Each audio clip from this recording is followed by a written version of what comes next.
What's up, guys? Welcome back to the channel. As you can see, I'm in the garage again and the Supra is here. That means I'm gonna do some stuff. If you remember in my dyno video a few videos ago, I had the car dyno tuned and everything else, and it made right about 550 to the wheels, and the tuner basically told me the manifold I had and the turbo was pretty much right where it was maxed out. Now, I have a different opinion based on other cars with the similar setup and power they've made, but I couldn't force him to do more and blow up my car, so I'm okay with that. Nonetheless, I know this turbo, the 6266, was not gonna give me the end goal that I wanted, and so ultimately I was gonna have to change that turbo anyway. Well, that's what I'm doing in this video. I have a bigger turbo, I have a tubular style manifold, and I have stripped the car of the 6266 and the Street Torque Powerhouse Racing kit. Somebody bought it, so it's no longer on the car, it's no longer here, and I am going to just pick up right where I'm at with the installation process. So let's go. As you can see, everything's already gone, and I took the liberty to paint up the motor itself and clean up the engine real good. And I got some titanium bolts. I bought a titanium kit for the reinstall. However, the manifold that I have, I will not be able to utilize the titanium bolts studs down here. Reason being is they're a star style nut, and I don't have a wrench that will fit these. And number two, they were too long, so I had to cut these four right here in order to make it fit with the manifold.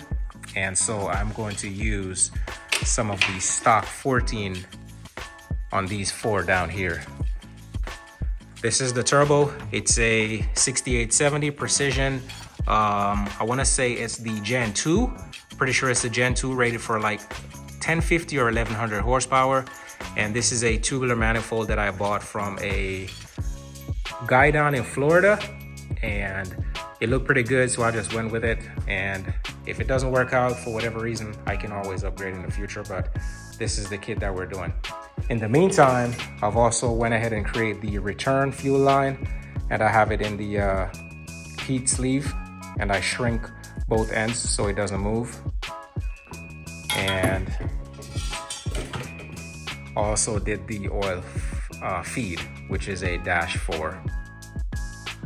One of the big issues I ran into is just how tight the space is in here for the drain, and it's even worse. So in order to manage heat, I wrap the two runners, number 1 and number 2 runners, just so it's not all that heat coming straight off these two runners onto the housing of the turbo itself, and also next to the oil return line.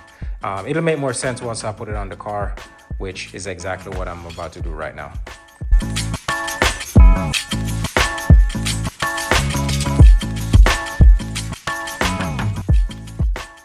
It took a while to get it on, but it's nice and tight now. So next step is to separate the turbo and start putting it on piece by piece. All right, so I got the lines connected.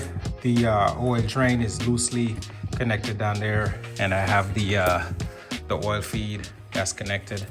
And I'm gonna go ahead and install the wastegate back here. It's a single wastegate manifold, so I'm gonna reuse the one that I had on my previous setup, which is a Precision 46mm right here. It will bolt directly onto the manifold. However, the dump tube, I'm gonna have to get cut and rerouted. I'm gonna go ahead and put it on, and then I'm also gonna have to break the turbo down just so I can get the drain line connected and get a good angle from here, because as you can see, it's a tight fit. And then I'll go ahead and slap this on, put the face back on, and in theory I should be able to start the car. It's gonna be loud, but I'm gonna start it nonetheless, make sure I have no leaks, and then I can go ahead, put the wheels back on, so on and so forth, put the bonnet back, and get the car on the floor and get it ready to take to the fabricator, who is going to then build me a downpipe from the back of the turbo down to my my mid pipe down there. All right, so as you can see, the wastegate is on, but the dump tube can't be connected because it just won't fit. So on to the next thing. I'm gonna go ahead and slap the turbo on, and I've gone ahead and put some red Loctite on the bolt, these two bolts that holds the flange. And then I have a 45-10 female to male fitting. It's not ideally how I want it to look, but with the turbo, the manifold, and the whole setup, this is the best thing I could do for now. But I'm probably gonna end up changing this manifold later on, but I'm gonna go ahead and send it right now. So I have a brand new gasket from Precision Turbo, and go ahead and slap that on there. Like I stated, I did have to take it apart, and if I didn't mention, this is a 0.96 AR.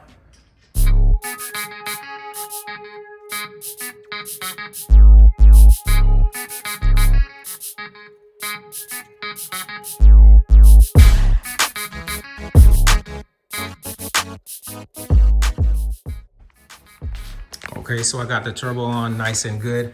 At least it's on here temporarily, because when I go to the fabricator in the next few days, we're gonna have to take this off so he can put a 90 right here to feed into the intercooler right here. So it's just on here for now. I am going to connect, as you can see, the oil return line is in there. And like I said earlier, I put some heat protector around it because it's so close to the manifold right here.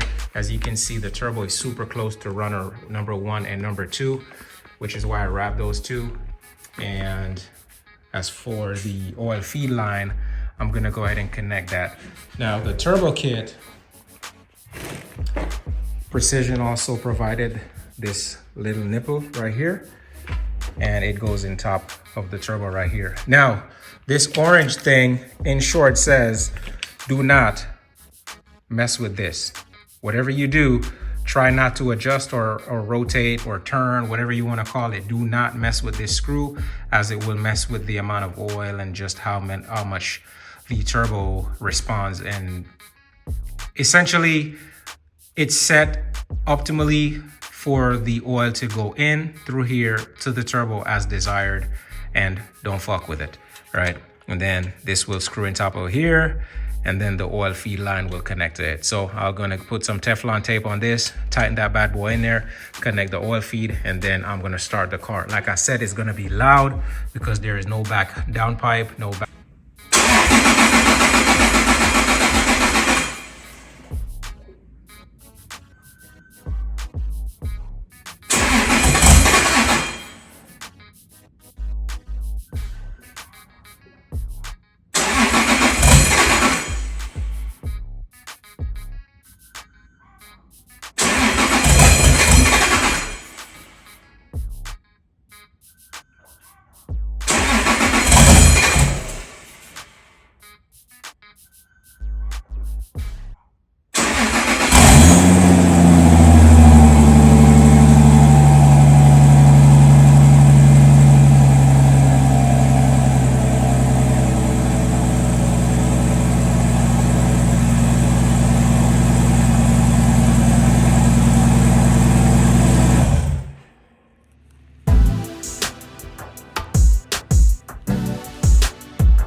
All right, so I'm over here at Thompson Speed Factory, getting some work done on the car.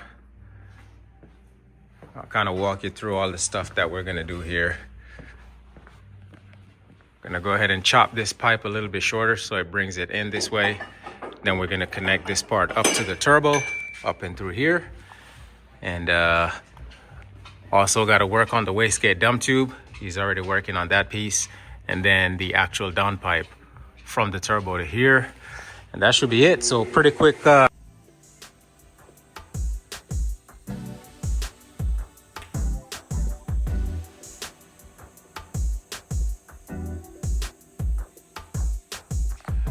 right, so we got the downpipe fully mocked, fully made, O2 sensors connected. He also put a flex pipe in between, and the dump tube. It's kind of hard to see, but that was the first thing he connected. So as far as back here, everything is all good to go. We're working on the front of the turbo, and then we're gonna deal with the piping that comes in connector right here.